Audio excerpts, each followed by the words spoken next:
കൃഷ്ണായ വാസുദേവായ ഹരയേ പരമാത്മനേ പ്രണതക്ലേശനാശായ ഗോവിന്ദായ നമോ നമഃ. ഹരിനാമകീർത്തനം.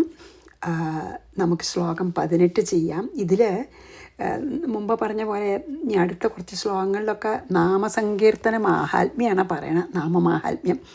അപ്പോൾ നമുക്ക് ഇപ്രാവശ്യം 18ഉം 19ഉം ചെയ്യാൻ പറ്റുമെന്നാണ് ഞാൻ വിചാരിക്കണം കേട്ടോ. അപ്പോൾ ഞാൻ 18 ചെല്ലാം.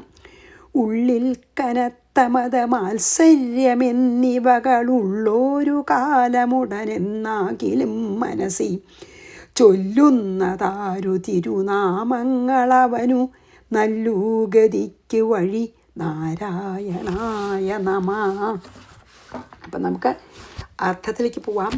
ഉള്ളിൽ വെച്ചാൽ നമ്മുടെ ചിത്തത്തിൽ നിന്നോ മനസ്സിൽ നിന്നോ എന്താ വെച്ചാൽ പറയാം. ചിത്തം മനസ്സും വ്യത്യാസമുണ്ട്, പക്ഷേ എങ്കിലും ഇപ്പോൾ അത് രണ്ടും മാറി മാറി പലപ്പോഴും ഉപയോഗിക്കും, ശരിക്കും വ്യത്യാസം ഉണ്ടെങ്കിലും. എനിവേ മനസ്സിൽ എന്ന് പറയുക. മനസ്സിൽ കനത്ത ചാലോ വളരെ അധികം മതമാത്സര്യമെന്നിവകൾ, അതായത് മതം മാത്സര്യം, അതായത് കാമക്രോധ മത മോഹ മാത്സര്യമാണ് നമ്മുടെ മനസ്സിൻ്റെ ഷഡ്വൈരികൾ എന്നൊക്കെ പറയൂലോ. അതിങ്ങനെ ഭയങ്കരമായിട്ട് ഉണ്ടാവുമ്പോൾ, അതായത് അതിനെയൊക്കെ പ്രതികൂല വാസനകൾ എന്നാണ് പറയുക. അതായത് നമുക്ക് തന്നെ പ്രതികൂലമായിട്ടുള്ള ഫലം ചെയ്യും. അതുകൊണ്ടാണ് പ്രതികൂല വാസനകളാണ് അതൊക്കെ, അല്ലെങ്കിൽ മനസ്സിൻ്റെ ഷഡ്വൈരികൾ എന്നൊക്കെ പറയും. അതാണ് മതമാത്സര്യം എന്നിവകൾ. ഉള്ളൊരു കാലമുടനെന്നാകിലും അതൊക്കെ ഉള്ളിൽ ഉണ്ടായി, ഒരാളുടെ ഉള്ളിൽ കാമക്രോധ ലോഭമതമോഹ മാത്സര്യങ്ങളൊക്കെ ഉള്ള അവസ്ഥയിലാണെങ്കിൽ പോലും, അതാണ് എന്നാകിലും, മനസ്സിൽ തിരുനാമങ്ങൾ ചൊല്ലുന്നത് ആരാണോ ഇങ്ങനെയൊക്കെ മനസ്സത്ര ശുദ്ധമൊന്നുമല്ല, ഈ എന്താണ് പ്രതികൂല വാസനകളൊക്കെ ധാരാളമുള്ളതാണ് ഒരാൾ. അങ്ങനെയുള്ളൊരവസ്ഥയിൽ പോലും ആരാണ് ഭഗവത് നാമങ്ങൾ ജപിക്കുന്നത്, അവന് ഗതിക്ക്, ചാലോ ഗതി പറഞ്ഞാൽ മുക്തിക്ക് അല്ലെങ്കിൽ മോക്ഷഗതിക്ക് നല്ല വഴി എന്താണ്, ഈ നാമജപം തന്നെയാണെന്ന് വ്യക്തമായി മനസ്സിലാവും. അതായത് എന്താ പറയുക വെച്ചാൽ, ചുരുക്കി അതിൻ്റെ സാരം പറയുക വെച്ചാൽ, കാമക്രോധാദികൾ നിറഞ്ഞ മനസ്സോട് കൂടിയവർക്ക് പോലും പറ്റുന്നൊരു ചിത്തശുദ്ധി ഉണ്ടാക്കാൻ പറ്റുന്നൊരു ഉപായമാണ് നാമജപം എന്ന് പറഞ്ഞു. അതായത് കാമക്രോധാദികൾ നിറഞ്ഞ മനസ്സോട് കൂടിയിട്ടുള്ളവർക്ക് പരമഗതി ലഭിക്കില്ല. മനസ്സ് ശുദ്ധമായിട്ടല്ലാതെ നമുക്ക് മോക്ഷം, പരമഗതി മോക്ഷമല്ലേ, മോക്ഷം ലഭിക്കില്ല. എന്നാൽ ഭഗവൻ നാമസങ്കീർത്തനം കൊണ്ട് പതുക്കെ മതമാത്സര്യാദി പ്രതികൂല വാസനകളൊക്കെ നീങ്ങി കൂടുതൽ തിരുനാമസങ്കീർത്തനം ചെയ്യാൻ എന്നെ അനുഗ്രഹിക്കണേ നാരായണായ നമഃ എന്നാണ് കേട്ടോ. അപ്പോൾ അതിനും ഭഗവത് കൃപയില്ലാതെ നമുക്ക് ഒരു വിരലനക്കാൻ പറ്റില്ലല്ലോ അല്ലേ. അപ്പം നമുക്കങ്ങനെ നാമം ജപിക്കാൻ തോന്നാനും വേണം ഭാഗ്യം. അതാണ് അങ്ങനെ ഈ മനസ്സിൻ്റെ പ്രതികൂല വാസനകളെ നീക്കാൻ പറ്റിയ ഏറ്റവും വലിയ ഉപായമായിട്ടുള്ള തിരുനാമങ്ങൾ ജപിക്കാൻ എന്നെ അനുഗ്രഹിക്കണമെന്ന് പറഞ്ഞിട്ടാണ് നാരായണായ നമഃ എന്ന് പറയണം. എല്ലാറ്റിനും ഭഗവത് അനുഗ്രഹം വേണം. ഭാഗവതം പറയുന്നുണ്ട് എന്ത്, കലേർ ദോഷ്, അതായത് പരീക്ഷിത്ത് മഹാരാജാവിനോട് പറയാണ് എന്താ, ശുഖബ്രഹ്മർഷി, കലേർ ദോഷനിധേ രാജൻ നസ്തിഹ്യേകോ മഹാൻ ഗുണം കീർത്തനാദേവ കൃഷ്ണസ്യ മുക്തസംഗം പരം വ്രജേത് കൃതേയധ്യായതേ വിഷ്ണും ത്രേതായാം യജ്ജയോ മഖൈഹി ദ്വാപരേ പരിചര്യായാം കലൗ തദ് ഹരികീർത്തനാത്. അതായത് മേപ്പത്തൂരും അത് നാരായണീയത്തിൽ തന്നെ പറഞ്ഞിട്ടുണ്ട്. പരീക്ഷിത്ത് മഹാരാജാവേ, ശുഖബ്രഹ്മർഷി പറയാണ്, കലിക്ക് പല ദോഷങ്ങളുമുണ്ട്. കലിക്ക് അല്ലേ, നമ്മളിപ്പോൾ കാണുന്നുണ്ടല്ലോ കലികാലത്തിൻ്റെ ദോഷങ്ങളൊക്കെ നമ്മൾ കാണില്ല, അനുഭവിക്കണമൊക്കെ ഉണ്ട്. കലിക്ക് അങ്ങനത്തെ പല ദോഷങ്ങളുണ്ടെങ്കിലും ഒരു ഗുണമുണ്ട്. അതുകൊണ്ടാണ് കലിയെ കൊല്ലാണ്ടിരുന്ന പരീക്ഷിത്. ഒരു ഗുണം എന്താ വെച്ചിട്ടുണ്ടോ, കൃഷ്ണനെ കീർത്തിച്ചാൽ, കീർത്തനാദേവ കൃഷ്ണസ്യ, കൃഷ്ണനെ കീർത്തിച്ചാൽ എന്താ, മുക്തസംഗം വിമുക്തി നേടി മോക്ഷം ലഭിക്കുന്ന. കലികാലത്ത് അതാണ് ഒരു ഗുണം. കുറച്ച് ചെയ്താൽ ഒരുപാട് ഫലമുണ്ട്. മാത്രമല്ല വലിയ വിഷമുള്ളതൊന്നും വേണ്ട, വെറുതെ നാമസങ്കീർത്തനം. നമ്മൾ പറഞ്ഞില്ലേ, കഴിഞ്ഞ ഇതിൽ പറഞ്ഞുവല്ലോ, ഹരേർനാമ ഹരേർനാമ ഹരേർനാമേവ കേവലം കലൗ നാസ്തിയേവ നാസ്തിയേവ നാസ്തിയേവ ഗതിരന്യഥ. അത് മാത്രമേ വേണ്ടൂ. ഭഗവാനും പറഞ്ഞുവല്ലോ ഭഗവത്ഗീതയിലെ യജ്ഞാനാം ജപയജ്ഞോസ്മി എന്ന് പറഞ്ഞുവല്ലോ. അപ്പോൾ അത്ര ഒരു കൃതയുഗത്തിലാണെങ്കിൽ എന്താ അറിയുക, ഹൃദയധ്യായതേ വിഷ്ണു. കൃതയുഗത്തിൽ ഭഗവാനെ പ്രാപിക്കണം വെച്ചാൽ ധ്യാനിക്കണം. ധ്യാനിക്കാൻ മീൻസ് സമാധിയിൽ തന്നെ എപ്പോഴും ഇരിക്കണം. അത്രയ്ക്ക് മനസ്സിന് ഇതോടുകൂടി ചെയ്യണം കൃതയുഗത്തിൽ. അപ്പോൾ എല്ലാവരും അങ്ങനെയുള്ളവരാണ്. അപ്പോൾ അതാണ് കൃതയുഗത്തിൽ എല്ലാവരും സാത്വികന്മാരാണെന്ന് നമ്മൾ പറയും.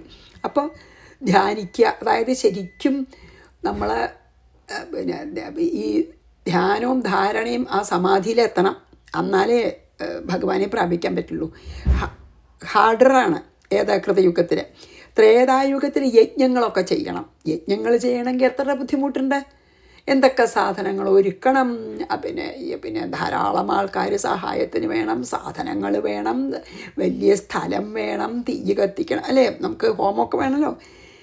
ദ്വാപരത്തിൽ പരിചര്യായ, അതായത് ദ്വാപരയുഗത്തിൽ ശുശ്രൂഷിക്കുക, ഭഗവന്മാരെയും ഭഗവത് ഭക്തന്മാരുടെയും കൈങ്കര്യം ചെയ്യുക, ഭഗവാനെയും ഭഗവാന്റെ ഭക്തന്മാരെയൊക്കെ അങ്ങനെ പരിചര്യമാണ്. എന്നാൽ കലികാലത്തിലോ തത് ഹരികീർത്തനാത്, ഒറ്റ കാര്യേ വേണ്ടൂ, ഹരികീർത്തനം, നാമം ചെല്ലുക, ഭാഗവതം വായിക്കുക, ഭാഗവതം പറയുക, ഭാഗവതം കേൾക്കുക, ഭഗവത് കഥകൾ പറയുക, ഭഗവത് കഥകൾ സ്മരിക്കുക, ഭഗവത് കഥകളെപ്പറ്റി എഴുതുക, എന്തായാലും വേണ്ടില്ല. ഹരികീർത്തനാത്, ഹരിയെ കീർത്തിക്കുക. കലൗ തത് ഹരികീർത്തനാച്ചാൽ തത് ഹരികീർത്തനാത്. അപ്പോൾ അതുകൊണ്ടാണ് കലികാലത്ത് ജനിക്കുന്നത് ഒരു നിലയ്ക്ക് നമുക്ക് ഭാഗ്യമാണെന്ന് പറയും. അതേ പിന്നെ ബാലകൃഷ്ണൻ നായർ സാർ വിസ്തരിച്ച് പറഞ്ഞില്ല ഭഗവത്ഗീതയിലത്തെ. എന്താ അറിയോ, ഭഗവത്ഗീതയിൽ ആസുരി സമ്പത്ത്, അതൊരു ചാപ്റ്റർ തന്നെ ഉണ്ടല്ലോ, ആസുരി സമ്പത്തും ദേവീ സമ്പത്തും. ആസുരി സമ്പത്തെ പറഞ്ഞു വെച്ചാൽ എന്താ, ഈ ഇതൊക്കെ ദംഭം, ദർപ്പം, അഭിമാനം, ക്രോധം, പിന്നെയോ അജ്ഞാനം. ഇതിന് പുറമെയാണ് കാമക്രോധ ലോഭമത മോഹ ലോഭാദികൾ വേറെയും അതുമുണ്ട്. അപ്പോൾ ഇതിനെയൊക്കെയാണ് മതമാത്സര്യം എന്നുള്ള 2 വാക്കുകൊണ്ട് എഴുത്തച്ഛൻ പറഞ്ഞത്. എല്ലാ നെഗറ്റീവ് വാസനകളെയും, ഇപ്പം കാമക്രോധ ലോഭമത മോഹ മാത്സര്യങ്ങൾ മാത്രമല്ല, പിന്നെ അഹങ്കാരം, ദുരഭിമാനം, പിന്നെ അറിവില്ലായ്മ, അതന്നെ ദംഭം എന്നൊക്കെ പറയുമല്ലോ നമ്മൾ, അങ്ങനത്തെ ഒക്കെ ഉള്ളതൊക്കെ ഈ നമ്മൾ പറയണ എല്ലാം നമുക്ക് ആലോചിച്ചാൽ ഉണ്ടാകുന്ന എല്ലാ നെഗറ്റീവ് വാസനകളും. അതാണ് എഴുത്തച്ഛൻ മതമാത്സര്യം എന്നുള്ളതുകൊണ്ട് ഉദ്ദേശിച്ചത്. ഈ പ്രതികൂല വാസനകളെ അകറ്റി അനുകൂല വാസനകൾ വർദ്ധിപ്പിച്ചും കൊണ്ടിരിക്കണം. അപ്പോൾ അതിന് നമ്മുടെ പരിശ്രമം വേണ്ടാന്നല്ല, നമ്മുടെ പരിശ്രമം വേണം. വളരെ നമ്മൾ ശ്രമിക്കണം. എപ്പോഴാണെങ്കിലും മനസ്സിനെ ശാസിക്കണം. ചീത്ത വിചാരങ്ങൾ വരുമ്പോഴും നെഗറ്റീവായിട്ടുള്ള ഇമോഷൻസ് നമുക്ക് ഉണ്ടാവുമ്പോഴും മനസ്സിനെ ശാസിക്കണം. ഞാൻ പാടില്ല, അതൊക്കെ വേണം. അതൊക്കെ നമ്മുടെ ഒരു വിതിൻ അവർ കൺട്രോളാന്ന് നമ്മൾ വിചാരിക്കണ കാര്യം. അല്ലെങ്കിലും നമ്മുടെ പരിശ്രമം വേണമെങ്കിലും ഇതൊക്കെ ഈ പ്രതികൂല വാസനകൾ നീങ്ങാനായിട്ട് ഈശ്വര കൃപയും വേണേ. ഈ ഈശ്വര കൃപ ലഭിക്കാൻ സദാ നാമം ജപിച്ച് നിരന്തരമായി ഈശ്വരസ്മരണ മനസ്സിൽ വളർത്താൻ ശ്രമിക്കണം. അപ്പോൾ എങ്ങനെയാ വെച്ചാൽ നമ്മൾ ഒരു സ്റ്റെപ്പ് മുമ്പിലേക്ക് വെച്ചാൽ ഭഗവാനും 9 സ്റ്റെപ്പ് ഇങ്ങോട്ട് വയ്ക്കുന്ന പറയുക. അപ്പോൾ ഭഗവാൻ 10 സ്റ്റെപ്പ് അകലെ നിൽക്കണം വിചാരിച്ചോളൂ. ഭഗവത് പ്രാപ്തി നമ്മൾ ഒരു സ്റ്റെപ്പ് വെച്ചാൽ ഭഗവാൻ 9. എത്ര ശരിയാണെന്ന് നമുക്ക് അത് അനുഭവമാണ് കേട്ടോ. കുറച്ച് ചെയ്യിച്ചാൽ ഭഗവാൻ നമുക്ക് പിന്നെയും ചെയ്യാനുള്ളൊരു അവസരം ഉണ്ടാക്കിത്തരും. അതിൽ സംശയമില്ല. കുറച്ച് ചെയ്യാൻ തുടങ്ങിയാൽ മതി നമ്മളായിട്ട്. അതിനും ഭഗവത് കൃപ വേണ്ടാന്നല്ല. അപ്പോൾ ഈ ഈശ്വരകൃപ ലഭിക്കാൻ സദാ നാമം ജപിച്ച് നിരന്തരമായിട്ട് ഈശ്വരസ്മരണ ഇങ്ങനെ നമ്മൾ ശ്രമിക്കുമ്പോൾ ഭഗവാൻ നല്ലോണം സഹായിക്കും. മനസ്സിൽ വളർത്താൻ നമ്മൾ ശ്രമിക്കുമ്പോൾ ഭഗവാന്റെ സഹായം ഉണ്ടാവും. അപ്പോൾ പ്രതികൂല വാസനകൾ പതുക്കെ മറഞ്ഞ് മനസ്സ് തെളിയും. അങ്ങനെ നമ്മൾ മോക്ഷപ്രാപ്തിക്ക് അർഹനായിക്കൊണ്ടിരിക്കും. അങ്ങനെ അങ്ങനത്തെ ചിത്തശുദ്ധി വന്ന മനസ്സിലാണ് തത്വവിചാരം ചെയ്യുമ്പോൾ സത്യം തെളിഞ്ഞ് പ്രകാശിക്കും. അങ്ങനെ നമുക്ക് സത്യം തെളിഞ്ഞ് പ്രകാശിക്കുമ്പോൾ നമ്മൾ ആത്മസാക്ഷാത്കാരം നേടിയെന്നർത്ഥം. അതാണ് ഇതിലത്രേ ഉള്ളൂ പറയാൻ. അപ്പോൾ നമുക്ക് ഭഗവത് നാമത്തിൻ്റെ മാഹാത്മ്യം തന്നെ പറയണം കേട്ടോ. നമുക്ക് വേറൊന്നിനും പറ്റില്ലെങ്കിലും അത് ചെയ്താൽ ഭഗവാന്റെ സഹായം ഉണ്ടെങ്കിൽ നമ്മൾ ആ ഒരൊറ്റ കാര്യം കൊണ്ട് നമുക്ക് മുന്നേറി മനസ്സ് ശുദ്ധീകരിച്ച് നമുക്ക് ആത്മസാക്ഷാത്കാരം നേടാം. അപ്പം ഞാൻ 18 വായിച്ച് 19 കൂടി നമുക്കിന്ന് ചെയ്യാം. അപ്പോൾ ഉള്ളിൽ കനത്ത മതമാത്സര്യമെന്നിവകളുള്ളൊരു കാലമുടനെന്നാകിലും മനസ്സി ചൊല്ലുന്നതാരു തിരുനാമങ്ങളന്നവനു നല്ലു ഗതിക്കു വഴി നാരായണായ നമ. ആ ഒരു പോയിന്റ് കൂടി പറയട്ടെ. നമുക്ക് ഹിന്ദുയിസത്തിൽ അതാണൊരു വലിയ ഗുണം. നോബഡി ഈസ് പാപി അല്ലെങ്കിൽ യു ആർ ഡാം അങ്ങനെ പറയില്ല. ആരും ഒരിക്കലും അതിന്ന് കരകയറാൻ പറ്റാത്ത പാപിയല്ല. എല്ലാവർക്കും ആ പ്രതീക്ഷ നൽകുന്നൊരു ഇതാണ് സനാതനധർമ്മം. എവിടെ നമ്മൾ കിടന്നാലും അതാണതിൽ പറഞ്ഞത്. എത്ര മോശമായിട്ടുള്ള മനസ്സാണ് നമ്മളുടെ ഇന്ന് എന്ന് നമുക്ക് ബോധ്യമുണ്ടെങ്കിലും നാമജപം തുടങ്ങിക്കോളൂ, നിങ്ങളുടെ മനസ്സ് ശുദ്ധമായിക്കൊള്ളു. അപ്പോൾ എത്ര നമ്മൾ മോശമാണെന്ന് വിചാരിക്കുന്ന ആൾക്കാർക്കും നാമം ജപിക്കാതിരിക്കേണ്ട ആവശ്യമില്ല. കാരണം എല്ലാവരെയും ഭഗവാൻ ഒരുപോലെ രക്ഷിക്കും. നമ്മൾ ശ്രമിച്ചാൽ നമ്മളെയും അടുത്തേക്ക് കൊണ്ടുപോകും. അപ്പോൾ ആരും പൂർണ്ണമായും പാപിയേ അല്ല. അങ്ങനെ ഇല്ല. യു ആർ ഡൂംഡ് അങ്ങനെ ഇല്ല എന്നർത്ഥം. അതും കൂടി ഞാൻ ഇവിടെ ഓർമ്മ വന്നപ്പോൾ പറയുകയാണ്. ഇനി നമുക്ക് അടുത്ത 19ാമത്തെ ശ്ലോകം. അതും നാമമഹാത്മ്യാണ് കേട്ടോ. ഊരിന്നു വേണ്ട ചില ഭാരങ്ങൾ വേണ്ടതിന്, നീരിന്നു വേണ്ട നിജതാരങ്ങൾ വേണ്ടതിനു, നാരായണാച്യുതഹരേ എന്നതിനൊരുവർ നാവൊന്നേ വേണ്ടു ഹരിനാരായണായ നമ. എത്ര ശരിയാണ്. നമുക്ക് നോക്കാം അർത്ഥം. അതിന് എന്ന് വെച്ചാൽ അതായത് ഈ ഊരിന് വേണ്ട ചില ഭാരങ്ങൾ വേണ്ട അതിന് എന്നുണ്ടല്ലോ. അപ്പം അതിന് എന്നിപ്പോൾ ഇവിടെ എന്തിനേച്ചുണ്ടോ മീൻ ചെയ്തത്. അതിന് എന്ന് പറഞ്ഞാൽ ഇവിടെ നാമജപത്തിന് എന്നാണ് അർത്ഥം. ഇന്ന് അതായത് ഈ നിമിഷം, അതായത് ഈ പ്രസൻറ്റിൽ, ഈ നാമജപത്തിന് ഈ പ്രസൻറ്റിൽ എപ്പം അങ്ങോട്ട് ചെയ്യാൻ വേണമെങ്കിൽ ഈ പറയുന്ന സമയത്ത് കേൾക്കുന്ന സമയത്താണ് തുടങ്ങാം നാമജപം. എന്താ കാരണം വെച്ചാൽ ഒരു അനുയോജ്യ സ്ഥലം കണ്ടുപിടിച്ച് അവിടെ ഇരിക്കണം എന്നില്ല. എന്ത് ചെയ്യുമ്പോഴും എവിടെ വെച്ചാണെങ്കിലും നമുക്ക് ചെയ്യാവുന്നതാണ്. ഭഗവത് സ്മരണ എന്ത് ചെയ്യുമ്പോഴും എവിടെ വെച്ചാണെങ്കിലും ചെയ്യാം. ഇപ്പോൾ നമ്മൾ എവിടെ ജീവിക്കണു, ഇന്ത്യയിലായാലും വേണ്ടില്ല, വേറെ രാജ്യങ്ങളിലായാലും വേണ്ടില്ല, പിന്നെ ഇപ്പോൾ കപ്പലിൽ എവിടെയെങ്കിലും പോവുകയാണെങ്കിലും വേണ്ടില്ല, എവിടെ ഇരുന്നാലും ആ ഊരൊരു പ്രശ്നമല്ല. ഊര് അനുയോജ്യമായിട്ടുള്ള സ്ഥലം തിരഞ്ഞെടുത്ത് അവിടെ പാടുള്ളൂ.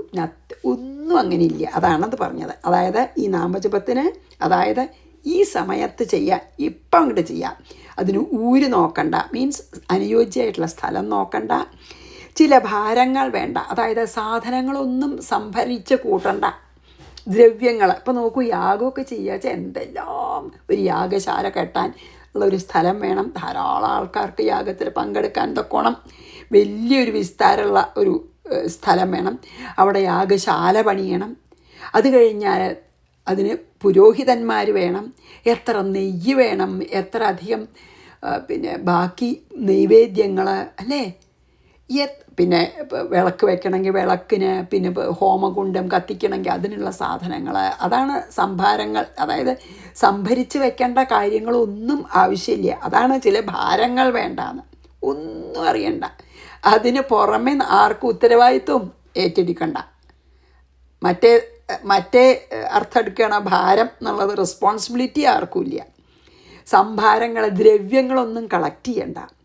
പിന്നെ ഒന്നും സംഭരിച്ച് വെച്ച് റെഡി ആവേണ്ട ആവശ്യമില്ല. അതായത് ദ്രവ്യങ്ങളൊന്നും തന്നെ വേണ്ട. പിന്നെയോ അതിന് നീര് വേണ്ട, അതായത് വെള്ളം വേണ്ട, വെള്ളം പോലും വേണ്ട. അല്ലെങ്കിൽ ജലാശയത്തിൻ്റെ അടുത്ത് വേണം, അല്ലെങ്കിൽ നദിയുടെ തീരത്ത് വേണം, ഒന്നും വേണ്ട. അതായത് ഇപ്പോൾ സന്ധ്യാവന്ദനമൊക്കെ ചെയ്യണമെങ്കിൽ വെള്ളം വേണമല്ലോ. അപ്പോൾ പണ്ടൊക്കെ പിന്നെ സന്യാസിമാരൊക്കെ ഒരു ദിക്കിന്ന് വേറൊരു ദിക്കിലേക്ക് പോകുമ്പോൾ എപ്പോഴും അങ്ങനെയാണ്, സന്ധ്യാസമയത്ത് ഏതെങ്കിലും ഒരു ജലാശയത്തിൻ്റെ അടുത്ത് എത്താൻ തൊക്കോണം അവർ ശ്രമിക്കും. കാരണം സന്ധ്യാവന്ദനം മുടങ്ങാൻ പാടില്ല. അങ്ങനെയാണെന്ന് അമ്മ പറയാറുണ്ട്, എൻ്റെ അമ്മ പറയാറുണ്ട്. ഈ മാനസ പൂജ, ശങ്കരാചാര്യ ശിവമാനസ പൂജ, ശ്രീകൃഷ്ണ മാനസ പൂജ ഒക്കെ എഴുതിയിട്ടുണ്ടല്ലോ. അവർ ശങ്കരാചാര്യർ അങ്ങനെ മാനസ പൂജ എഴുതാൻ കാരണം അതാണെന്ന്. എന്താ അറിയോ, ഈ യാത്ര ചെയ്യുമ്പോൾ ഒക്കെ ചിലപ്പോൾ വെള്ളത്തിൻ്റെ അടുത്തൊന്നും ആവില്ല, രാത്രിയോ ഒക്കെ എത്തണതേ. അപ്പോൾ അവിടെ എവിടെ എത്തിച്ചാൽ അവിടെ തങ്ങ്, അത്രയല്ലേ പറ്റുള്ളൂ. അപ്പോൾ പിന്നെ മനസ്സോണ്ടേ ചെയ്യാൻ പറ്റുള്ളൂ. സന്ധ്യാവന്ദനാണെങ്കിലും അതേ, പൂജയാണെങ്കിൽ ഇപ്പോൾ പൂജ മുട്ടിക്കാൻ വയ്യാന്നുണ്ടെന്ന് വെച്ചോളൂ, ശരിയാണ്. പക്ഷേ മനസ്സിലാണെന്ന് വെച്ചാൽ നമുക്ക് സങ്കല്പിക്കാമല്ലോ, ഇതാ വെള്ളം എടുത്തു, എന്ത് വേണമെങ്കിൽ നമുക്ക് സങ്കല്പിക്കാം മനസ്സുകൊണ്ട്. അപ്പോൾ സങ്കല്പത്തിൽ അങ്ങോട്ട് ചെയ്യുക. അതിനാണത്രേ ശങ്കരാചാര്യർ മാനസപൂജ ഉണ്ടാക്കിയത്. നമുക്ക് ദ്രവ്യങ്ങളോ അനുയോജ്യമായ സ്ഥലമോ അല്ലെങ്കിൽ ആവശ്യമുള്ള വെള്ളം പോലോ അവൈലബിൾ അല്ലെങ്കിൽ പോലും നമുക്ക് സാധാരണ ചെയ്യണ പോലെ എല്ലാം മനസ്സുകൊണ്ട് ചെയ്യാമെന്ന്.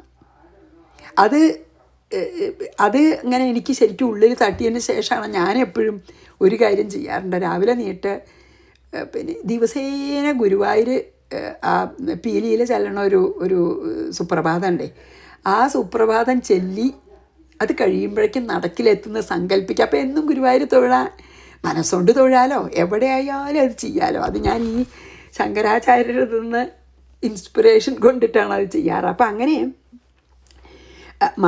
നമുക്ക് പിന്നെ അതിന് നീര് വേണ്ടാന്ന് പറഞ്ഞാൽ എന്താ, വെള്ളത്തിൻ്റെ അടുത്ത് വേണമെന്നില്ല. സന്ധ്യാവന്ദനാണെങ്കിലും മനസ്സുകൊണ്ട് ചെയ്യാം.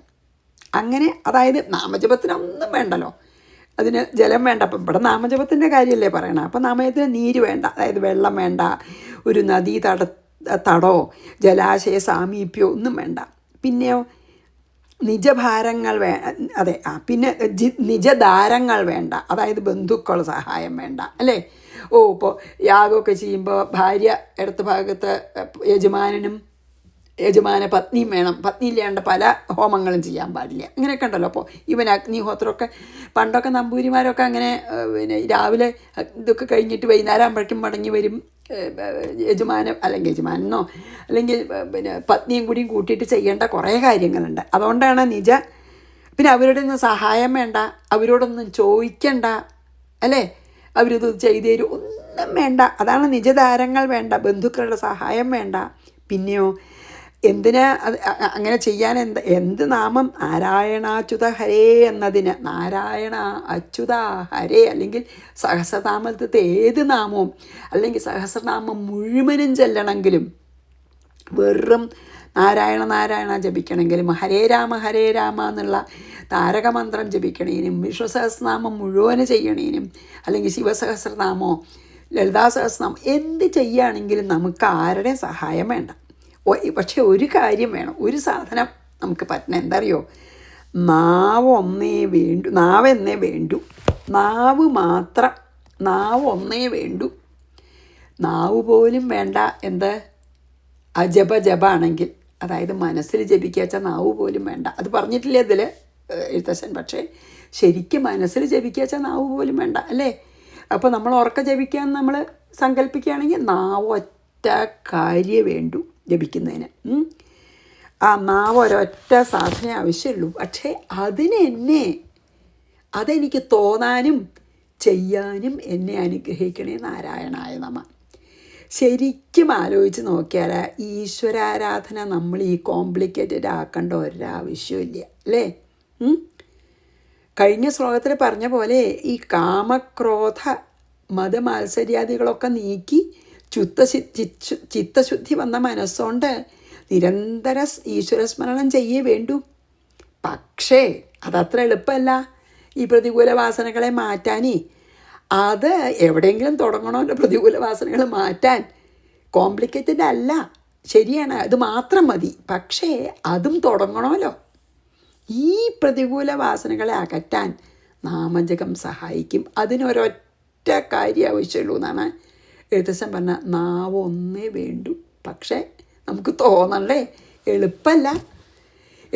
ഏറ്റവും എളുപ്പമാണ്, ഏറ്റവും വിഷമമാണ്, ഏറ്റവും സുഗമമാണെന്ന് പറയണതുമാണ്, ഏറ്റവും വിഷമമാണ്. എന്താ കാരണം വെച്ചാൽ നാമം ജപിക്കാൻ തോന്നണ്ടേ, അത് വായിൽ വരണ്ടേ, നമുക്ക് ഞാൻ അത് ചെയ്തളയാം എന്ന് തോന്നണ്ടേ, അല്ലെങ്കിൽ ഇപ്പോൾ നമുക്ക് എന്തെങ്കിലും വായിക്കാം എന്ന് തോന്നണ്ടേ, അതിൽ ആനന്ദം കണ്ടാലേ പറ്റുള്ളൂ.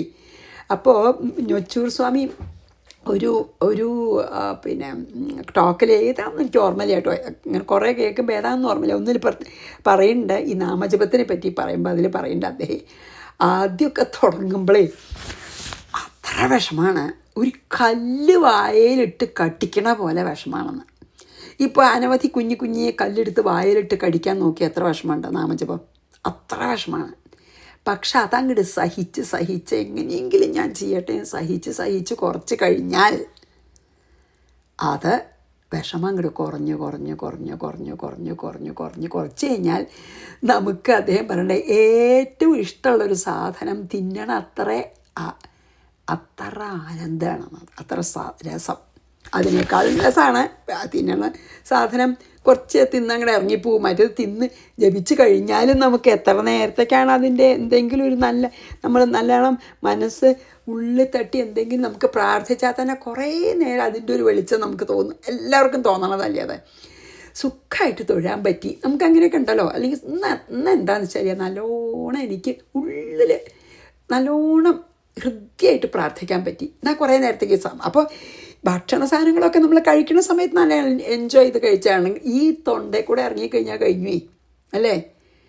പക്ഷെ നാമജപം അങ്ങനെയല്ല, ആദ്യം കല്ല് കടിക്കണ പോലെ ബുദ്ധിമുട്ടാണെങ്കിൽ പോലും ശീലിച്ച് അപ്പോൾ നമ്മൾ കുറച്ചൊരു നമ്മുടെ എഫർട്ട് ഇടുമ്പോഴേക്കും ഭഗവാൻ സഹായിച്ചു തുടങ്ങും. അപ്പം എന്താ ഇപ്പം നാമജപമെന്നോ ഏത് തരത്തിലുള്ള ഈശ്വരസ്മരണയും അങ്ങനെ തന്നെയാണ്, ഏത് തരത്തിലും നമ്മൾ ആദ്യം വളരെ വിഷമിച്ചൊക്കെ ആണെച്ചാൽ പിന്നെ അതൊരു ശരിക്കും ഒരു എൻജോയ്മെൻ്റ് ആവും.